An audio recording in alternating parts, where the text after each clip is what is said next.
Hello. Here we are. Another week has gone by. What a week here with John Just Keller. like that. I know, right? It happens like that every week. Yeah. All right. We have a lot to talk about today, as usual. But let's kick things off with the 31-27 Pats, just to get that out of the way. All right. That's all we need to talk Mark about. it down. Mark it I'm down. never wrong. Hopefully not on these topics. No. All right, John, so last week we were talking about the government shutdown. It was kind of dragging on and on and on. We finally had a break last Friday, late in the afternoon. So now we're talking about this committee that's set up to try to create some sort of a deal that the president will accept and sign into law so that we don't go back into another government shutdown.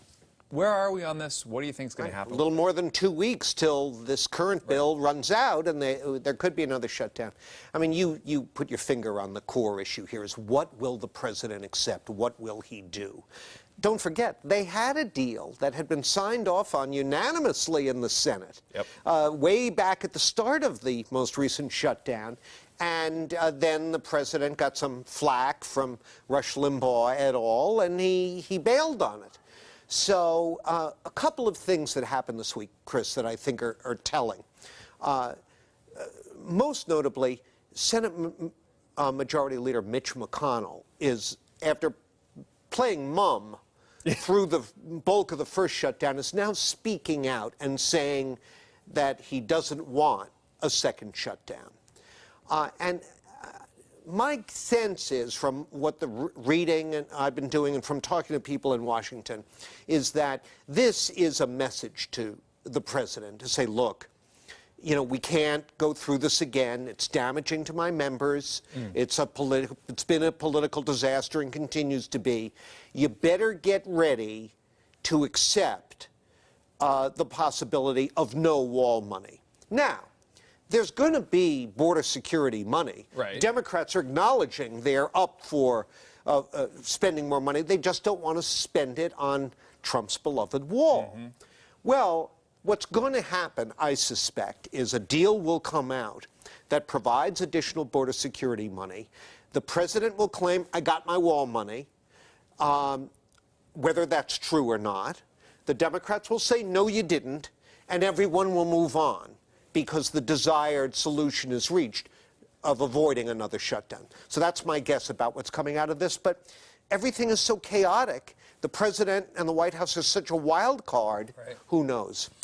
Real quick, disaster if we do have another shutdown. Who do you think will get blamed for the next one if it does happen? Well, you know, as long as copies of that video from December 11th exist, of the president saying, I'd be happy to shut it down, I won't blame you for it, it'll be on me, I think it's clear from the polling who a majority of people blame. Another reason why McConnell is starting to step up and say, okay, maybe let's not do this again. He would like to get this whole mess behind him as quickly as possible, All right, let's also talk the president at odds with his Intelligence Committee. The heads of the intelligence agencies were in front of Congress talking about basically the biggest foes and problems that we are facing overseas right now, and the president did not like what he heard them saying in front of Congress. No, it's an annual event. They all show up before Congress and present what they call a threat assessment. And there's a lengthy written report to back it up that's the work product of all across our intelligence agencies.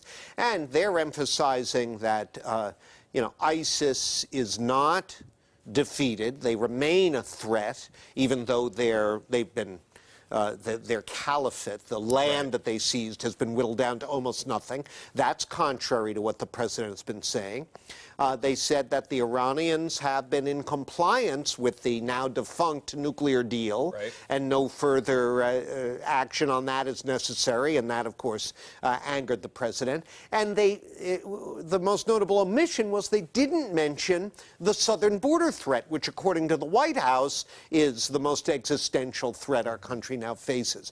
So, predictably, the president erupted over this and fires off some belittling tweets suggesting that his own hand-picked heads of the intelligence agencies, CIA, National Security Advisor, so on and so forth, should all go back to school.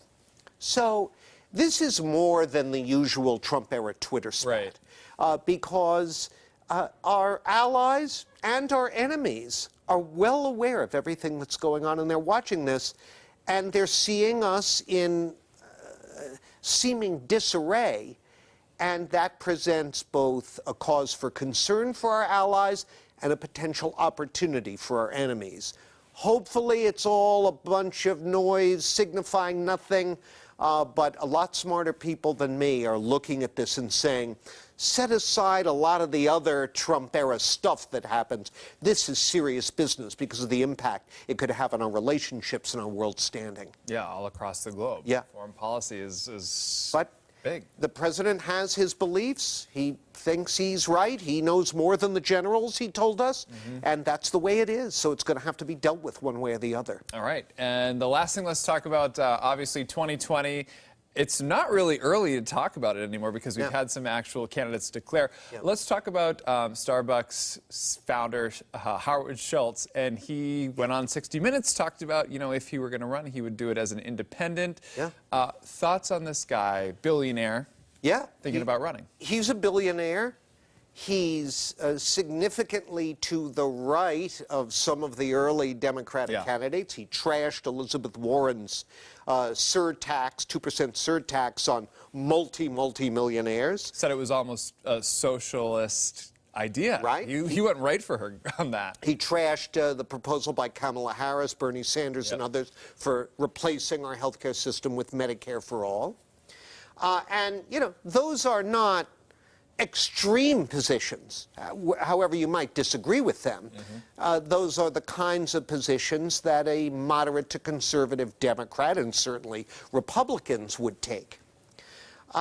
So that's part of the backlash against him.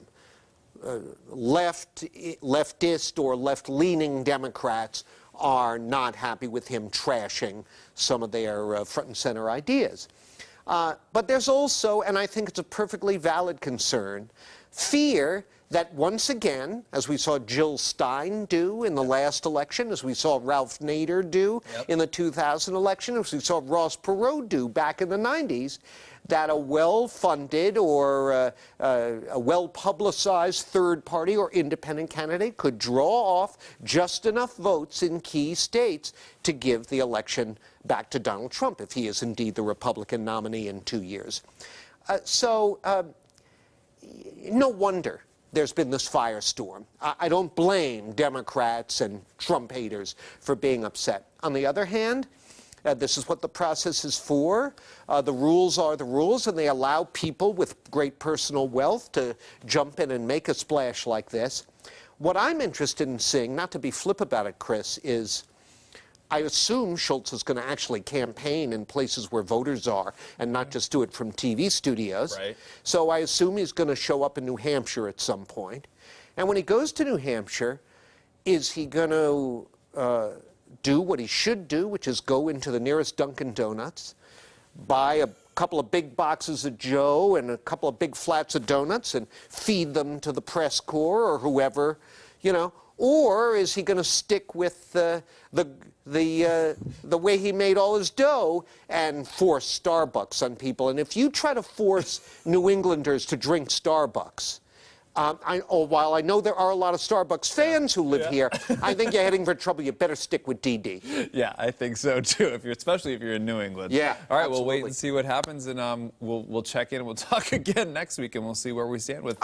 I'm ready for a DD myself. Iced coffee, of course. I don't care if it's 30 below. Same. That's what I've got over on the desk. All right, Sean. Thank you very much. Thanks for checking in with us. Go Pats on Sunday, Super Bowl. 31-27 Pats.